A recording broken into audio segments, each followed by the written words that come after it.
The snow drifted down in slow, fat flakes, dusting the empty park bench where Victoria Sterling sat alone on her lunch break.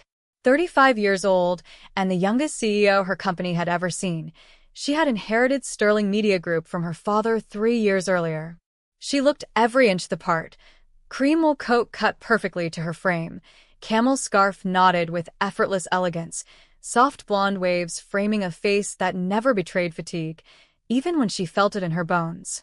She was answering emails, there were always emails, when a small voice broke through the quiet. "Excuse me, ma'am." Victoria glanced up. A little girl no older than 5 stood in front of her, light blonde hair escaping a crooked ponytail, wearing a brown coat 2 sizes too big. She hugged a well-loved teddy bear to her chest like a shield. "Yes," Victoria answered, her voice softening without thinking. The child studied her with solemn blue eyes. "Are you sad?" Victoria's breath caught. "Why would you think that?" "Because you have the same face my daddy gets when he thinks I'm asleep. Like you're carrying something too heavy." The girl tilted her head. "Are you lonely?" Something sharp twisted inside Victoria's chest. Children were mercilessly honest. "Sometimes," she heard herself admit. The girl nodded as if that made perfect sense. "I'm here with my daddy. He's over there." She pointed to a man on the next bench, phone pressed to his ear, free hand raking through dark hair that looked like it hadn't seen a calm day in years. "He's always working," the child said matter-of-factly. "My name's Sophie. This is Mr. Bear. What's your—" Victoria. Sophie considered this, then spoke in a whisper that nearly undid her. "I don't have a mommy anymore. She lives in heaven. Daddy says she's watching, but I still miss her. I miss girl stuff. Braids. Painted nails. Someone who knows how to be soft." Victoria's throat ached. "I'm so sorry, sweetheart."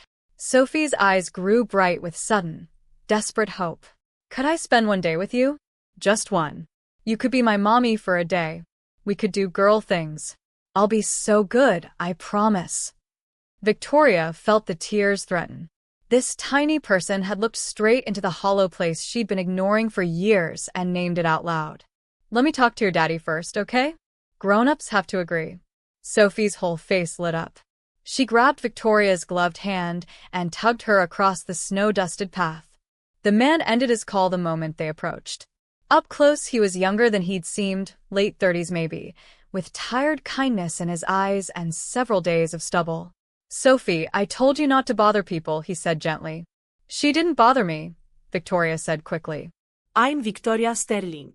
"Your daughter just asked me the sweetest question I've ever been asked, and I'd like to discuss it with you, if that's all right." He shook her hand cautiously. "James Wilson." They sat. Sophie wedged happily between them, swinging her legs. Victoria explained, calmly, honestly. She told him who she was, that she had no family of her own, that she turned 35 that very morning and realized she had built an empire, but not a life. She told him Sophie had seen her loneliness from 20 feet away and offered her a lifeline in the shape of one single day. James listened without interrupting. When she finished, his voice was rough. "My wife died 2 years ago. Cancer. Sophie's been brave, but I'm drowning. I'm a software engineer. The job wants 80-hour weeks. I'm trying to be everything she needs, and I'm failing." Victoria looked at the child who had somehow decided a stranger in an expensive coat might be worth trusting. "What if," she said slowly, "we tried one Saturday a month? I take Sophie. You get breathing room.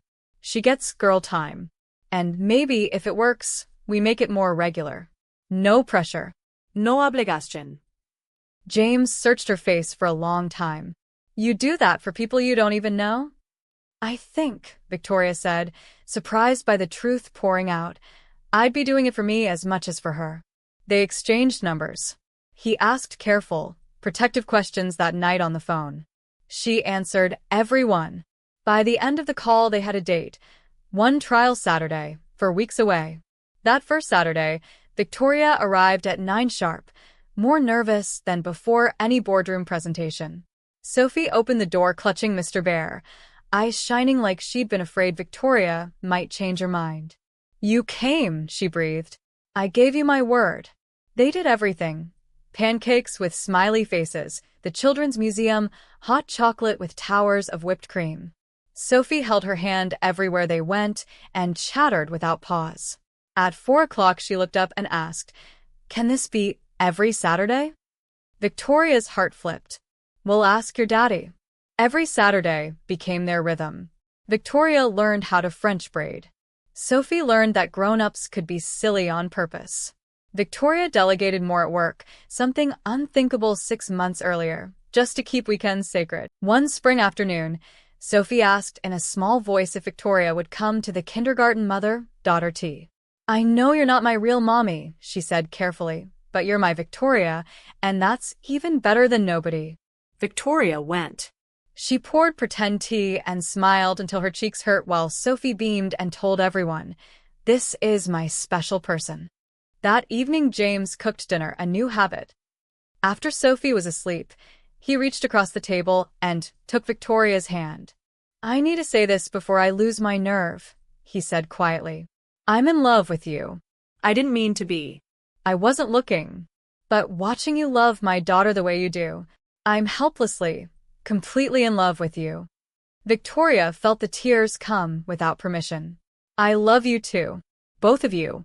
You gave me a family when I didn't even know how to ask for one." They married the following winter in a small ceremony filled with people who mattered and fairy lights, and Sophie, as the proudest flower girl in history, Mr. Bear tucked under one arm, roses in the other. 3 years later, Victoria sat on the very same park bench, gently rocking a stroller, where her 6-month-old son napped. Sophie, now 8, long braids swinging, read beside her. "Remember when we met here?" Sophie asked suddenly. "Every day of my life." "You were lonely," Sophie said with satisfaction. "And I fixed you."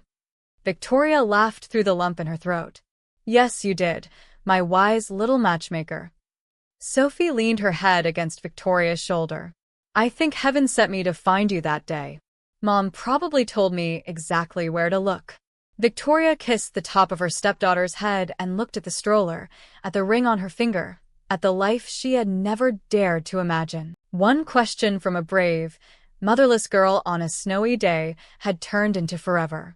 And Victoria Sterling, CEO, powerhouse, once the loneliest woman in the city, finally understood the only success that ever really mattered was the small hand tucked trustingly in hers and the family waiting at home.